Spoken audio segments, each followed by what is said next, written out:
Welcome back to Gale Force Winds Season 2.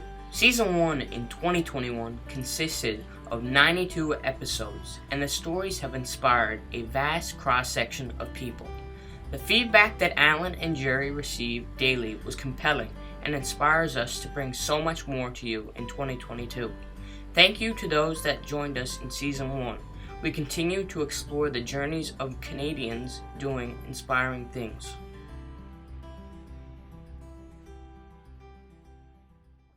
Imagine being a young person from Canada's prairies. You decide to join the Royal Canadian Navy. It's an exciting time. It's an adventure. But the story doesn't really start there. It starts with a beautiful adoption, and then moving into the Royal Canadian Navy and the adventures that await. Moving on to a wonderful broadcasting career, and then as a restaurateur in Ottawa. You go on to help your community at the Children's Hospital. You rekindle an old law degree that you've had, and you start your own law practice. This is a story of adventure, excitement, relationships, and inspiration. We're certainly happy to have Dave Scharf on Gale Force Winds. And welcome to another edition of Gale Force Winds. I'm Alan Dale, and with me as always, my good buddy from the East End of St. John's, Jerry Crew. How are you, Jerry? Well, it's a beautiful Sunday morning here, and it's funny, Alan, I was thinking about this. When you're going to ask me that question, I often go to the weather, and I'm thinking, what's the relevance to the weather? People are here to know, what's Dave all about? I often go on and on about the weather in our introduction, but I think I've figured out why I'm so interested in the weather. First of all, it's the latter part of January, we're recording this. It'll be posted later, probably in February, but today, a meteorologist for the local news station posted a picture. It's 10 degrees in St. John's, Celsius, and 2 degrees in Orlando. What is the relevance to that? Well, first of all, I always find it fascinating that, the weather can be that divergent, and somewhere so far north could be that much warmer than Orlando.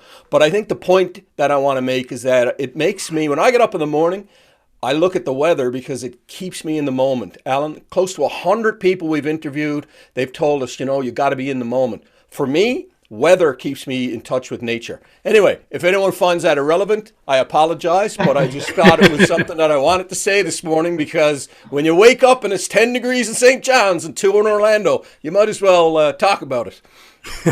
Well, you're a true Newfoundlander for sure. You're concerned about the weather, and for good reason. It can be a little harsh over there at times. Obviously, today it's not. I really enjoy these conversations. I enjoy getting to meet people. I enjoy the platform that allows us to amplify people's messages and to tell their story. And I'm certainly excited to hear our next guest talk about his journey. I know that Dave's been up to a lot of interesting things throughout his career, and he's caught my attention recently on his content that he's creating on LinkedIn, and I found it really quite appealing and reached out to Dave, get him on the show, because I think we should hear about Dave's journey. So without further ado, Dave, why don't you go ahead and introduce yourself? Oh, I'm David Scharf, and Jerry, I'm from Saskatchewan, where if you are not talking about the weather, there is nothing to talk about. So I appreciate your insight. Hi, thanks for the invitation. I'll give you my Coles Notes life story. Born and raised in Saskatoon, Saskatchewan, and I was adopted from birth into a family, and I had a childhood that was like a Norman Rockwell painting. I grew up in a beautiful neighborhood surrounded by marvelous people, my own parents, my friends. I just had a beautiful and marvelous childhood. Led me to university at the University of Saskatchewan, and have a Bachelor of Arts degree in philosophy, and then that led me to law school. Through those university years, I had a couple of things going on.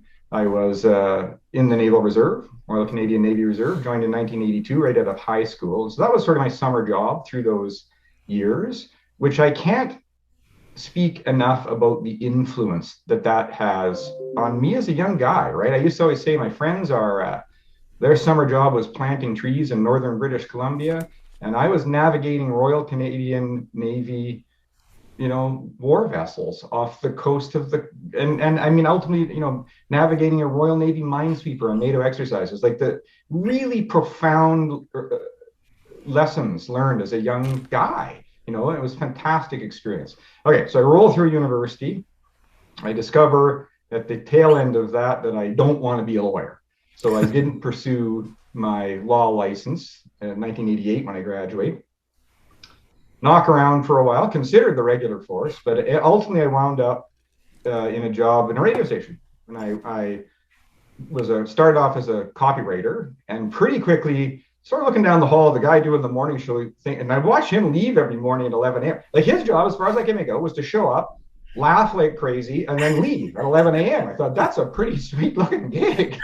So I just started doing bits with him, and then really quickly morphed into actually being the host of the show.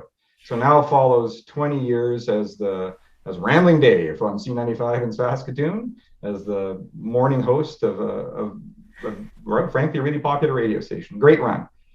Now, because you get to leave every morning at 11 a.m., there's lots of time in life for a side hustle. So again, up until 1996, I'm in the Navy still and doing that. But going way back to my influential father, in grade 7, he had bought me a book. We walked to the University of Saskatchewan bookstore, and he bought me a book called Beat the Dealer by Edward E. Thorpe, which I asked him to buy me. I don't know why I asked him. Edward E. Thorpe was the guy who invented card counting at blackjack. And so through my university years, I made a small amount of money counting cards and playing blackjack. And then sometime into the 90s, poker opened in the local casino. Okay, so now I've got the radio gig. I've got a 10-year run as I always say, a semi-professional poker player. I founded the Canadian Poker Tour, published 2 poker magazines, played at the World Series of Poker several times, won the Canadian Poker Championship, all while also now having a family and raising kids and having a radio gig. I don't know where we're at now. That all comes to an end around 2006, and I just retired. I didn't make any conscious decision to back out of the poker career. It just kind of had run its course. I won a big tournament in California. That probably helped. So now I follow a few more years in radio. And then, frankly, my wife, my wife certainly got to something of a midlife crisis. So to renew herself, we quit our jobs and we moved to Ottawa on something of a whim almost. So now I find myself here in Ottawa. That's now maybe 2011. Knock around for a couple of years trying to find work in radio. That doesn't bear fruit. And so I opened a restaurant. I thought, well, I got to have a job. So I opened a restaurant from scratch. Didn't work out too well. And also in this right around that now, my marriage comes to an end. And these are pretty tough times for me emotionally. So I headed off to Carleton University and did a Master of Journalism degree in the process of reinventing myself. And then that led me to CHEO, which is the Children's Hospital here in Ottawa, where I've been for 5 years as a writer. And then I always thought I was going to retire at 60. That's what I thought. When I started CHEO, I thought, this will be great. I'll stay here till 60, and then I'm retired. I'm 56 right now. But retirement is not in me, not in the traditional sense of stopping work and, relaxing. And so I started to, this is a bit of an organic process. Like I wouldn't say I made these decisions consciously, but I was trying to figure out what should I do in retirement. And then one day it occurred to me, I've got that law degree from way back in 1988. I wonder if that's a legit possibility. And it is. So as we sit here today, I'm now 13 weeks away from my law license, and I'm going to open up Scharf Estate Law in probably June of this year. And instead of retiring, I'm going to close the loop on law and be a lawyer for another 15 years or so. There you go. That's the life story. 2 kids. I have 2 wonderful sons. They live here with me in Ottawa. And there's probably a few things I missed along the way. I was a vacuum cleaner salesman once, too. And a magician. I was also a magician. A few things. Yeah. Okay. So, wow. So much to kind of explore there, Dave. And what an interesting journey it has been for you. We've had many guests on Gale Force Winds that have either come to or have come from Saskatchewan or have spent time in Saskatchewan. I myself spent a small stint in Saskatchewan on a reality TV show. And a lot of our guests remark just how much people from Saskatchewan are like Atlantic Canadians. Very similar cultures. Yeah, I think very similar. Tell me why that is, Dave. Why do you feel that is? I always long time theory on that is that both of those regions in Canada share a common element of harshness. Right. And thus I think there's a natural sense of community. Like if you showed up on the prairies as a colonist and got, given a grant of land, if your neighbors didn't help you build your barn, you died the first winter, and I think there's some of that, a real sense of necessary community on the prairies, particularly Saskatchewan. And I think a similar thing can be said about the Maritimes, where, you just can't make it there by yourself. And so I think there's a really similar culture. And I can say that having moved to Ottawa, that culture isn't here. Like Ottawa is not a warm, friendly, welcoming place. And I was saying, like in Saskatchewan, my simple example, if you were waiting at a bus stop and there is somebody else waiting at the bus stop, at the minimum, you look at them and you go, hi. Probably you talk about the weather, but at the minimum, you at least recognize that you are having the shared experience of waiting for a bus. Right. And if you're in Ottawa and you're at that same experience, you stare straight ahead and you don't look at the person, you pretend they're not there, and you just wait it out.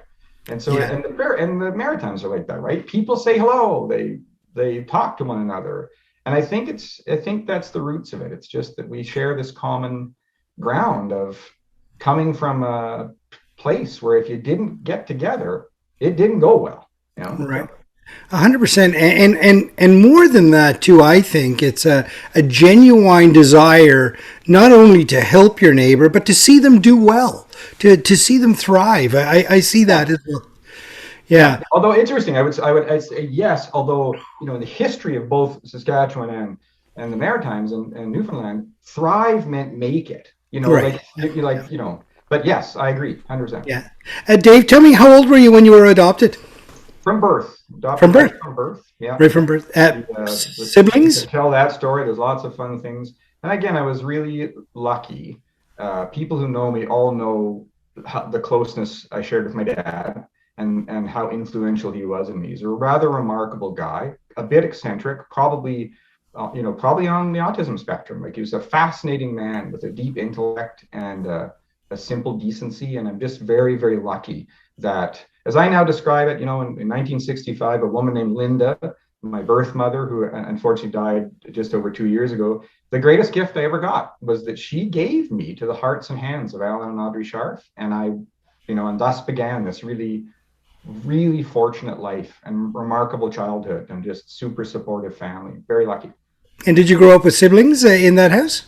I did not. I grew up an only child. I do have 3 siblings, so 3 sisters, all of, are half sisters, right? From my birth mother, Linda. And I know them all. They're in BC, and we've become increasingly close. So I met them all starting in 2000. So I reunited with my birth mother in 2000 and then have, especially lately, really began to get increasingly close to my sisters, which is a remarkable and lovely thing, right? I'm an only child my whole life. And all of a sudden I woke up and, my God, I got sisters, and I'm trying to figure out, okay, how do I go be a brother? I don't even know what that is, but it's working out. That's fantastic. Sorry, you say you reunited. Did you actually met her for the first time in 2000? Correct. I met my birth mother in 2000, yeah. And she was in Saskatoon, so we shared a decade there before I moved here to Ottawa. And she, around the same time, moved to BC. But we had 10 years together, and she babysat the kids. And what motivated you to bring her into your life? I would say 2 things. One was an enabling event in that my mother died. My mother died when I was quite young. She died when I was, I want to say 25. Yep. And then the motivating event was I became a father. And you just sort of thought, I can't imagine not knowing what became of these children. So I just thought I owed it to this woman, whoever she was and wherever she was, that if she wanted to know what happened to me, that I would be happy to share that with her. And by coincidence, we actually both matched. The social services has a matching system. And we had both applied at basically the same moment in time. to see if we could be reunited. So it was really simple. Like, it was literally one phone call, and the guy said, "Yep, we know who your mom is. Yeah, no problem. Just send in the form, and we'll match you guys up." Yeah. So it happened very quickly when I finally did fill out the form. Dave, if I could, I wouldn't mind staying on this vein for a moment. But what was it like when you met your birth mom? Like, in the moment? It was lovely, and I'm always careful to say it's often like you'll see, people, media loves a good adoption reunited story, but almost always when you read those stories, that's because one of two parties just desperately was searching for this person. That was not my experience, nor was it Linda's. She had not regretted putting me for adoption, all those things, and nor had I ever thought, where's my mom? I know my mom. I grew up with my mom. She was a fantastic woman who loved me to pieces. Yeah. So there wasn't a missing piece of for each other. So it was a lovely meeting. I mean, it's remarkable, right? You meet this person, and then we built a very close friendship over those 10 years together in Saskatoon and beyond. Linda once described our relationship as very close friends with something extra. And that's right. Like, there is a bond there beyond our friendship, but in our case, it was not it was just a happy story. There was no sadness. There was no sadness leading up. It was just a really happy reunion. Dave, that's a beautiful story. It really is.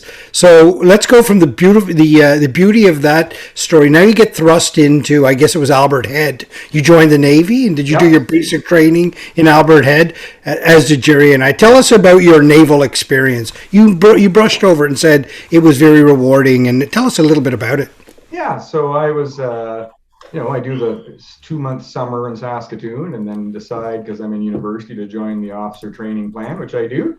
So then follows, 5 or 6 full summers right at the coast, the 4 months at a stretch, doing the maritime surface officer classification training. Yeah, and I don't think I knew it at the time, but there's so much you learn. I'm how old am I? 19. My first summer at the coast, 1983. So I'm 18 years old, right?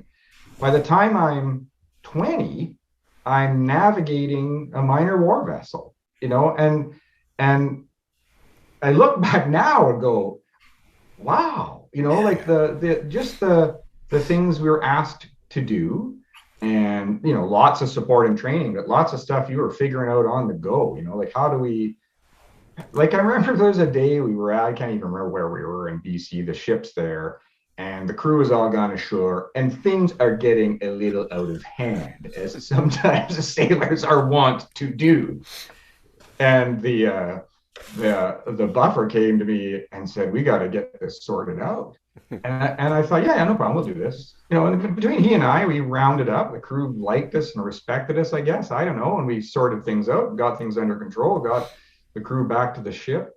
And I look back at that now and go, how did I do that? I was this 20-year-old kid, who suddenly had the responsibility for things that were big, and a lot of, here's the simple lesson the simplest lesson that period of time taught me is lead by example. Right. That's it. Because we did all this training, leadership training, but you'd come out of the leadership training, we'd all done the same training, and you'd look over at some guys and go, yeah, you're no good at this. And other guys were great at it. But the common theme was lead by example. Work hard, play hard, live, do all those things, and just be honest and transparent and decent. And people will respect you and you will lead. That was my lesson, I think. Alan, I got to just jump in there. You know what, Dave? You are bringing back a flood of memories. I'm sure I am. I have not thought a lot about Albert Head in a long time and the whole scenario there. But, for me, it was a time when my father passed away when I was 14. Right. 4.5 years later, I'm in Albert Head. And to be honest with you, totally immature, still not over my father's passing. But I actually have a picture. I Googled it. There's a picture here of Albert Head now. And you're right. To be that young and be given that much responsibility, it really has an impact on you, doesn't it? Yeah. And again, I didn't realize it in the moment, right? Because you're just doing, you say, hey, this looks like a good gig. I'll do this. I'll sign up for this summer job and stuff. And like I say, like, wow, it's just, I always say, compared to what my peers were doing, this was a remarkable experience. And I got to add, not just that, not just the sort of job, but you showed up at the coast. And for the first time in my life, I'm this dumb kid from Saskatoon, Saskatchewan, but there's kids from New Brunswick, Newfoundland, Nova Scotia, Quebec, like from across the country, sharing this same experience. I learned probably more about my country of Canada in those summers, just talking to guys and women from across the country, because I hadn't, that enabled that experience, which I otherwise had never had. So I also learned, by the way, like, I'm a city kid. I don't think I know anything about farming. Oh, right. No.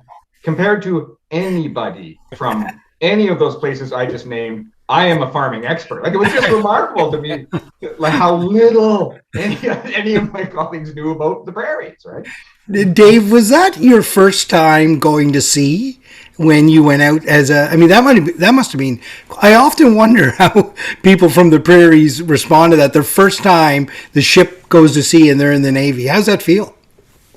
Yeah, it was. I mean, I'd never, I'd been on small boats or whatever on lakes, but yeah, absolutely. Yep. My first time on the ocean of any kind was with the Navy. And it was, I mean, all I can tell you is that to this day, I dream of buying a boat. I would love to. I came very close last summer, and frankly, I dream of buying a single engine diesel trawler, 28 feet long, to basically relive the gate vessel experience. And I love, I came to just, like, it's a beautifying experience to me. I love just watching the world go by at 8 knots is a fantastic. Yeah. Dave, I gotta say something. I don't know what my first reaction was, but I can tell you I love that experience. Maybe for me the experience is different. Maybe it's because I became a logistics officer. But a couple of years ago, I always wanted a boat similar to you, right? And I said, you know what I want? I want a Sea-Doo. So 8 knots is not good enough for me. No. I'm going, 90 kilometers an hour on the water. That's what I like. Yeah. Yeah, like I can just remember Dave standing on the flying bridge. Like, the perfect moment was probably that, the morning watch, and it's 7 a.m. and there's nobody really up yet, and the sun's creeping up, and you're standing on the bridge, and the breeze is blowing, and it's like it was moving. To the point that I still try and recreate that. To the point I did not long ago with a houseboat rental. Like, that was pretty close. It was the same experience. And in fact, I'm proud of this moment. Houseboaters on the Rideau Canal area here in Ottawa have a terrible reputation, right? Because people rent these boats. They don't know what they're doing. I pulled my houseboat into a lock. And all thanks to the Navy years ago, I turned a single engine houseboat with a single outboard motor. I turned it on the dime, literally stationary, and popped it up against the side. And the National Capital Commission guy working there looked at me and said, I have never seen anything like that. That is the best houseboat driving I have ever seen. And this was almost the proudest moment of my life.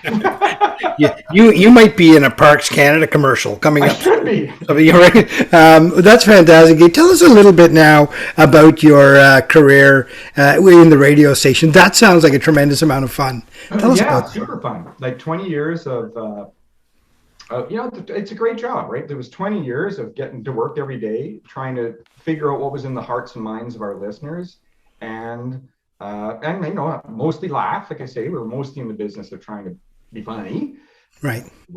But more than that, like, it was also, again, coming back to lead by example. It was really important to me to like, be a good person, right? You're a public figure, so there was some of that.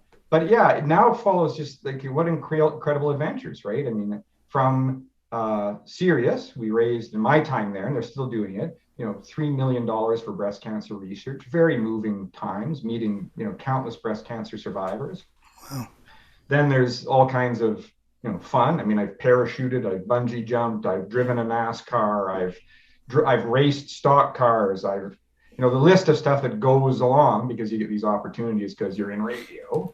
And there's all that stuff. There's travel. I mean, I've done my show from all over the place. So, but it was like, it was a perfect fit for me because I'm an extrovert. I really like meeting people. I like getting out. You get into the community. I was emceeing a charity event every week, so you're meeting people in the community. It was a really perfect gig for me. And I've always, I say, it was also brilliant because I've always had the side hustle, and this was 20 years where it gave me all kinds of time for the side hustle. Dave, really beautiful. Quick question for you, Alan. Alan knows my background. I came out of business school, went into radio advertising sales, and then on to the newspaper business for almost 30 years. But did you ever have a stint in the advertising side? Because I know in some stations, the on-air personalities get off at say 11 and then would visit clients. Did that ever become part of your Not directly. Like, I actually was approached by the sales manager to join the sales force. And sometime around that moment in time, what happened is I got offered, I was super part-time on the air. But, the community seemed to be digging what I was doing. And the sales manager came and asked, would I join the sales force? At the same moment, the local television station came and asked me to be the local TV weather guy. So I said, cool, I'll go be the weather guy. And then the radio station then made it impossible for me to do that. Yeah. It was a pretty lucrative job, actually. So no, but always I really enjoyed the sales part. And I was, as I think, a bit unique amongst my peers, was really plugged into sales. I'd spend a lot of time with the sales managers and spend a lot of time working with the sales reps. And so not directly. It's interesting. So we would call that in the sales department, Dave is a friend of sales. A friend of sales. I was definitely a friend of sales. Correct. But you know what, Alan, at this point, I just want to acknowledge something. And I don't know who owned your radio station. What part of this? Who owned the station? Ralco Radio. So Ralco had its very familiar. Prairie station, mostly into Ottawa, Toronto, a little bit.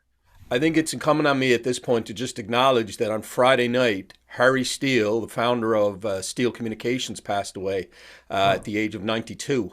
The man had 105 radio stations in Canada. I think he was the second largest radio broadcaster. And I met him, lucky enough to meet him, but you may have heard of him. Anyway, I just want to acknowledge that. And if I may just add on to that, Harry was also a fellow Mars officer. So we all have something in common here at the moment. Exactly. So, Dave, I just want to, 20 years in broadcasting and in Saskatchewan, you must have met some wonderful people in your travels. Oh, yeah. I mean, one of the things, Saskatoon's not a tiny place, but it's a pretty tight community. So most important, you get really plugged into the community, right? You're really plugged into the business leaders, the charitable leaders, those people, so intensely. Yes, in radio, then there's this other opportunity to meet celebrities and people of note. Now, I'll be blunt, that was never my thing. Celebrity doesn't impress me. I'm all about show me. I don't care what I might know what kind of person you are. So I didn't take as much of an opportunity to do those kinds of meet the famous people as I could have, because it just really didn't interest me that much. But yeah, Rolling Stones, Meatloaf. Actually, when Meatloaf just died, I pointed out, he was one of the more gracious guys I ever met. And that's one of these things, you're standing backstage with your listeners and the rock star walks, they're really awful. And he wasn't. He was great. He came in and was a really genuine person and was a lovely meet and greet. So yeah, you get left with impressions about a lot of people. Right. Okay. Let's go into the restaurant business at the moment. I've been at that restaurant a couple of times, actually. Yep. Quite enjoyed it. I thought it was just fantastic. Food was great. The ambiance was magical almost. Tell me about your restaurant experience. Yeah, so same thing. Really, I've been trying to find a job. I guess I probably spent a year in Ottawa trying to get into radio. I really wanted the challenge of seeing if I was real, in the sense that I'd had a very successful career in Saskatoon. And I thought I'd like to bring that to a new city and see if I could get listeners. Anyway, didn't get the chance. So then I decided to get a job. Then I decided to open a business. Then I decided somewhere along the way, this morphs into becoming a restaurant. So I worked very hard on the brand, on developing, a clear brand and picture and feel and vibe. I think I did a good job of that. I will say this, and probably this is also true of my life. I do have a tendency to be overly optimistic about what I'm good at. So I somehow thought, how hard could this be? And And I mean, that has been both my greatest strength in life and sometimes my greatest weakness, right? I mean, it leads you to Yeah. great big adventures when you bite off more than you can chew. Yeah. So I think we did a great job of the brand of the restaurant, of the opening, of the vibe, of the feel. I think we did a very 80% job of the menu. We were, I say, artisan pizza and panini restaurant with a specialty in miniature cheesecakes. I think we could have maybe been better at that, but we were good at that. And what I was no good at was the business operations of a restaurant. Right. And so there was lots of initial issues. I got to add, essentially, my wife left me the day that the restaurant opened. So Okay. I was also just not in a place where I was really that, like I just wasn't emotionally equipped for about a year and a half to deal with what needed to be dealt with. So that, I don't know what role that plays, but it plays a role. So, but yeah, the business aspect of it was my weak spot, and probably didn't make some decisions I should have made, hard decisions that needed to be made. I didn't make them. So 3 years later, we closed. But I will say, I'm darn proud of the fact, I employed 20 people for 3 years, and I take some pride in that, right? 100%, and it was a lovely restaurant, but the restaurant business is tough old business, right? And I found I had my own restaurant as well, and I found that for a naval officer, I found it very difficult working in that setting. I mean, I had the leadership skills and stuff, but a lot of a lot of your business decisions are made, and how best to describe this? I used to describe it as your profit would be made off the backs of your employees in many cases, and it didn't ever sit well with me. I always found, and I struggle with that a little bit. But it was a wonderful experience for me, and I know that your restaurant was fantastic as well. So then you find yourself at Chio. Yeah. Tell me about that experience. How was that? Yeah, so in the process of, again, trying to reinvent myself, that's why I wind up at Carleton for this Master of Journalism. And then I knew coming out of journalism that I needed a job that writing was at the core of the job, and that it would be for an organization that I would feel good about working for. So, wow, I kick it out of the park. I mean, I get lucky. I show up at Chio, there's a volunteer spot, I volunteer, and a month later I get hired, and I'm 5 years later I'm there. Because you got to say, if a guy feels pretty good about every day contributing to children and youth health, it's been fantastic. So that's how I wound up there.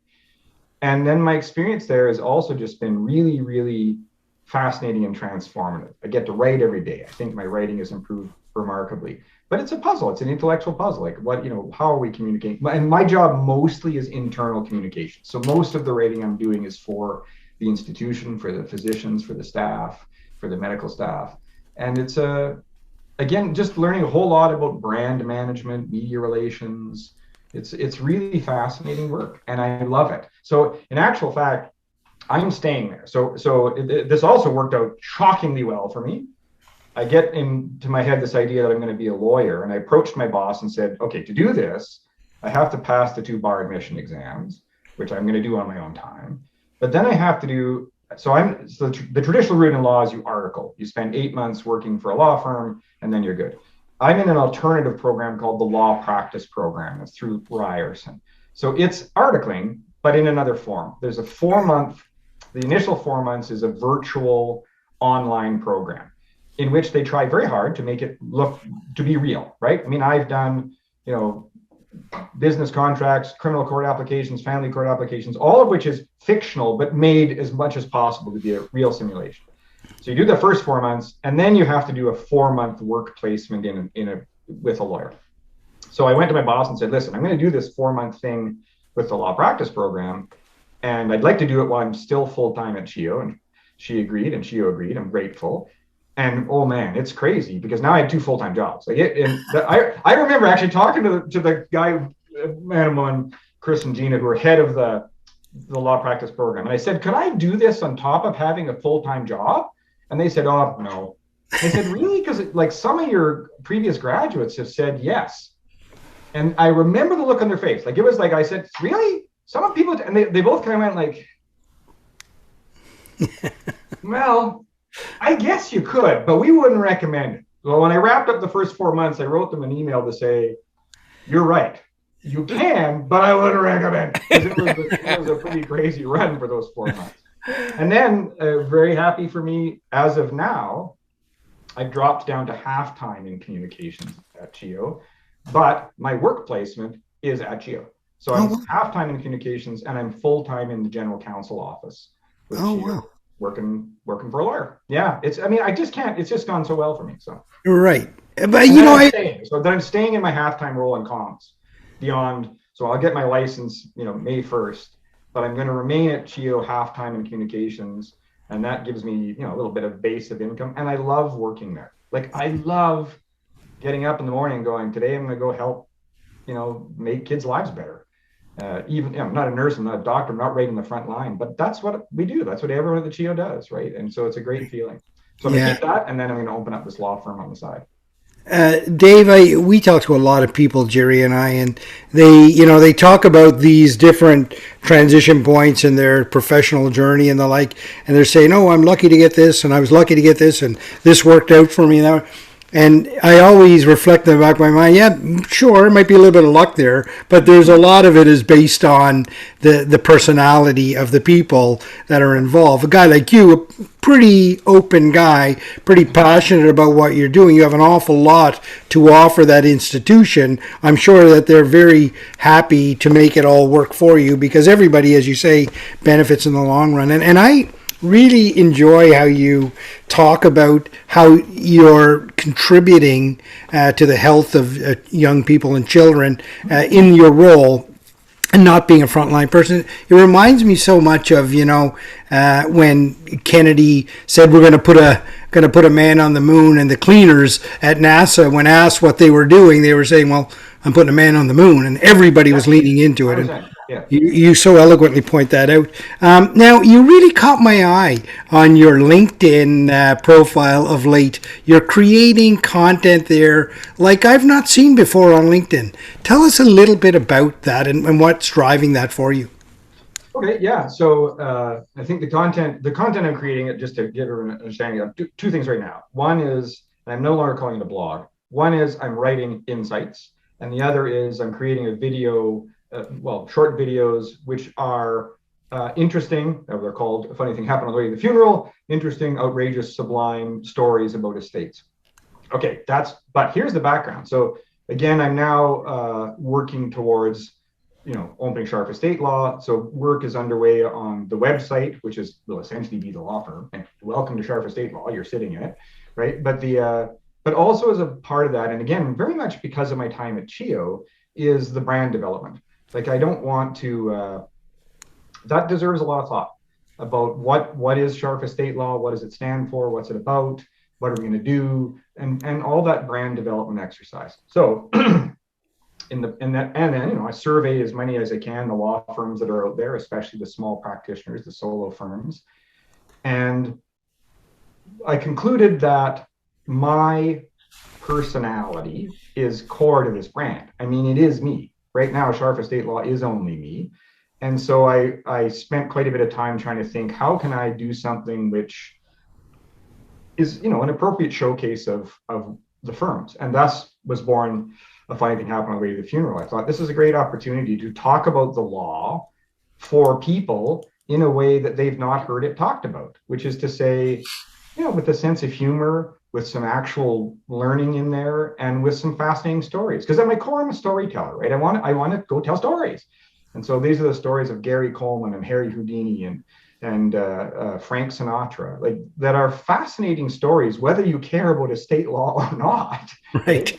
So that's the birth of the video. And then when I surveyed all the blogs out there in law land, they almost all are written for lawyers. They're lawyers writing for lawyers. And I thought, almost everybody loves a good story from court, because you can, go through like court reporting, and it's just one crazy story after another.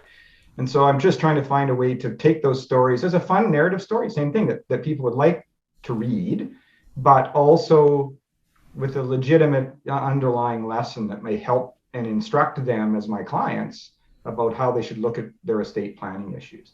So that's where that content comes from. It's really me, and being completely honest, I didn't want to open a website on June 1st and have no content. Right. So I thought, okay, I'm going to roll these things out now. We're going to roll them out at a weekly basis so that when scharfestatelaw.ca opens, that, there's a presence there beyond having just opened that day. So I really wanted to have, a depth of content when I opened. So that's kind of why I started rolling out January 1st. And they'll do that every week. That's my plan, right? Every week for, I can give you a good example. This is a good, smart business example. A friend of mine from radio sales guy all those years ago, he moves over and starts doing real estate. His name is Norm Fisher. And he starts doing the Saskatoon Real Estate Review. And every week he just publishes, and it's basically the stats, like what was sold this week, pretty straightforward information. Mm-hmm. He's done that. He just completed something like his 780th consecutive week of doing that. He's never missed a week. And, talking to Norm, who I think is really good at those issues about branding and what's he about, he said, like, that's just, if you're going to do it and be consistent and have genuine content. And the benefits are huge, right? Because it's made him a very dependable, trustworthy guy, which he is, right? He's all those things. So it's not fake. It's just bringing himself to his business of real estate. Dave, a fantastic explanation of that content that you're creating, and it is very unique and it's very appealing for sure. I certainly enjoy it myself, and I'd encourage people to jump on Dave's LinkedIn site and check out some of the content that he's creating. Dave, you had a fascinating journey, and you're no stranger to kind of trying different things and leaning into them. And you mentioned right at the onset of the podcast here, you have two boys. What must they see in you? You're a guy that's leaning into things, not afraid to take chances, thought out, but you're a genuine, honest, decent guy doing good things. Tell me about how your boys are doing. They're both, also both have a certain willingness to lean into things. My older son is at Carleton University, close to finishing up a computer science degree. And I really look forward to watching for him where that will go. He's brilliant. He's not listening. He's not a great student. He struggles with that part of, like, he struggles with the academic part. And I keep telling him, school isn't like work. Like, they're different, right? When you emerge from the school with this degree, your experience in the workforce or working for yourself or whatever will be completely different than this. So stick with it, because I think he will probably leave school having not been a fantastic student, but he will be a remarkable employee somewhere. That's my guess. So I look forward to that journey for him. My younger son he's a good success story. He was a very high level speed skater, comes back to Ottawa and becomes a personal trainer, and turns out to be really good at it. Like, so all of a sudden he's got clients, and he works for a company called Fitness on the Go. And they came to him and said, "Oh, you're good at this. Why don't you take over the Ottawa franchise?" Which he does. So because of some money that my father had left for him, he becomes the owner of Ottawa Fitness on the Go. So he's running a little fitness business, and he's a trainer, but both guys up for, they're up for adventure. They'll try something new. And I got to say, though, almost one of the things that makes me most proud about this whole law thing is, go back to what I said time ago, lead by example. Like, I think it's a wonderful thing for my kids to see their 56-year-old dad passing the bar admission exams, becoming a lawyer.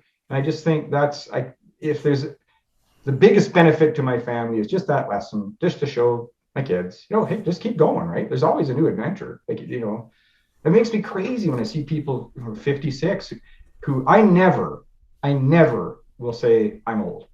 Mm-hmm. I'm not old. And when I hear people say that, I always think, man, why do you do that? Like, I am what I am. Just keep going, right? Like, what's my next adventure? Bring it on. Like, what's coming down the pipe? Like, keep going, right? And that's not a conscious decision. I just go, what's next, right? Like, keep going.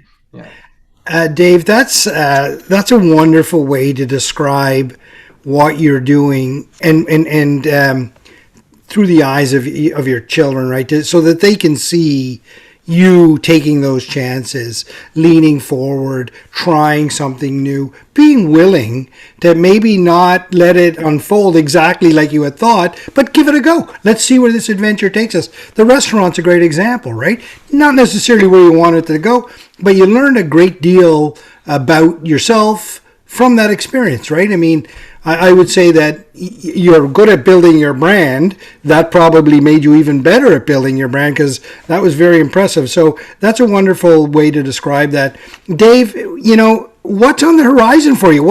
You're not going to retire, you've said that, or certainly not a retirement in any sense that, would be a traditional form of it. I'm the same way. Jerry's the same way. What's on the horizon for you? Great question. And the short answer is, I don't know. Because short, I like to, at CHEO, we like to say now, soon, later. Okay, now get Scharf Estate Law open. Soon, build Scharf Estate Law into a firm which has some clients, which I'm serving people. Later, okay, who knows? When I pause, I think, well, in part, the plan here was sort of, I'll call it working retirement. Like I could work, I can build a small boutique law firm. I can work at a level of which I'm not killing myself, and, do that for many, many years, and thus additionally fund my marvelous retirement. Okay. But, typical me, now that I'm into it, I start to go, wait a minute, no, I got to start hiring associates. I've got to build a bigger firm. So the answer is, I don't know. Right. I really am taking this a one step at a time thing. So trying to really do now, soon, later. So now let's get the firm open at a level of branding, vision, mission, values that I'm happy with and proud of. Then soon work to actually build a client base. And then later, I don't know. That's a great question. Like I may find myself going, that's good. You know what? I'm working half time and I'm happy doing that and just leave it at that. Or I may go, no, let's get a partner in here and turn this over to somebody else and grow it. The other thing, which didn't occur to me when I started this journey, I mean, the pandemic has made law online. Like right. I can suddenly buy my boat and still work all summer from my boat. So there's lots of possible future options, and I wish I could tell you exactly my plans. My plans are now, soon, later. Now I got figured out. Soon, okay. Later, I don't know, because we'll have to see what happens before I make decisions about grow the firm, shrink the firm, retire, or bring on another partner. I don't know, but it's fun to even be thinking those thoughts, right? A year ago, I wasn't thinking that thought at all. Now I find myself thinking, no, what about this, Dave? What about over the next 8 years, bring on a couple of associates, eventually partners, and then ease out of the practice of law, having built something and leave it in their hands? That's a really exciting option.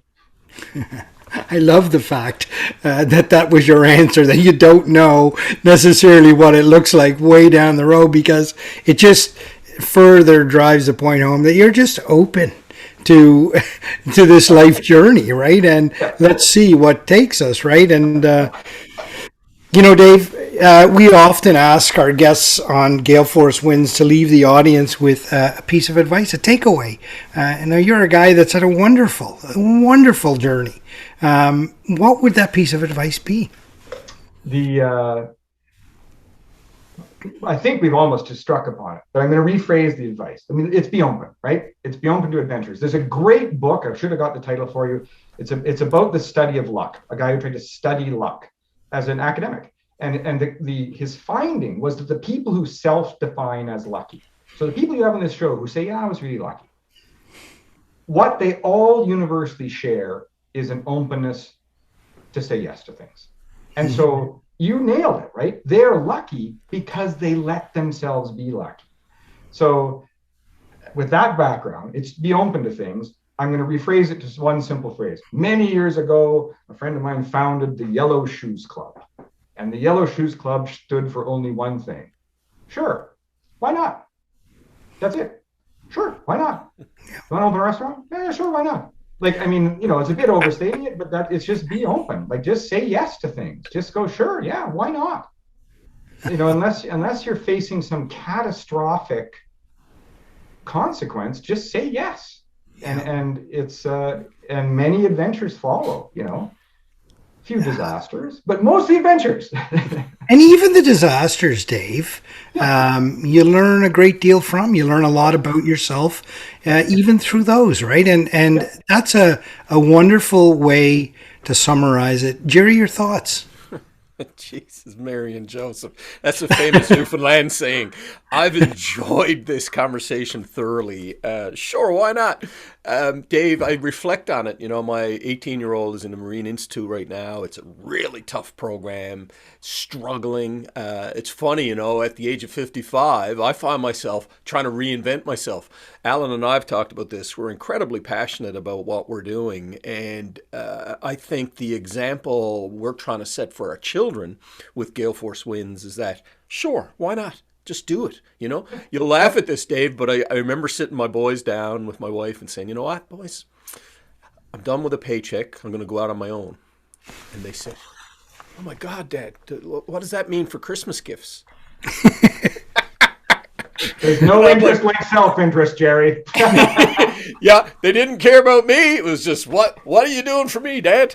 But I think, you know, the conversation we've had is just incredible. Poker, restaurant, my Lord. Agreed, 100%. Who wants to retire? I told my wife, you know, in the beginning of the pandemic, and Alan's heard me talk about this, honey, yeah, I think it's time to slow down. If I knew, so I've been in sales for 30 years, if I knew 30 years ago that all you have to do is say, I think I'm going to slow down, that it would make you busier, I would have said that 30 years ago. So I see a lot of myself in the way you're navigating through pivots and things, and it's just a fascinating story, and I really appreciate you sharing it with us here on Gale Force Winds. Yeah, man, I'm thrilled. Nice to be invited, and I'm lucky. In many ways, I got invited even to be here, right? Like, it just, sure, why not? Sure, why not? Well, things will happen, right? Just open yourself up. I mean, all the lessons there. Build a network. Sure, why not? Build a network, right? Like all those things, because it will be okay, let me finish with another piece of advice. Sorry to cut you off, one more thing. Doyle Brunson, one of the most famous poker players of all time, and the first guy to write a serious poker tome called The Super System. In the beginning of that book, I think he said, I'm going to paraphrase his quote, never forget this, poker is a game of people. And you would apply that to everything. Like whatever is going to happen to you in your life, the adventures you're going to have, the successes you're going to have, the failures you're going to have are all going to be because of people. So say, sure, why not? Because you'll meet people, you'll talk with people, and many things will come your way. I got to just add one more story. Talking about poker, I play golf with he's a retired math professor, Bruce Watson. Incredible golfer. Bit older than me. But anyway, his son, Mike Watson, is a St. John's boy, lives in Toronto, but is a professional poker player. And I was golfing with him, and I said, Bruce, you know, are you worried about your son? He's a professional poker player. And he looks at me and he goes, no, Jerry, he's done very well for himself. It's funny, when you Google Mike Watson, his career winnings as of 2014, which is all I could find, is $7,200,000. So he's one of the best poker players in the world. And I kind of regret that conversation with his dad. Are you worried about him? Not really, no. Mine were $250,000 in 10 years. So I'm a little behind him, but it was okay. It was a pretty good side hustle.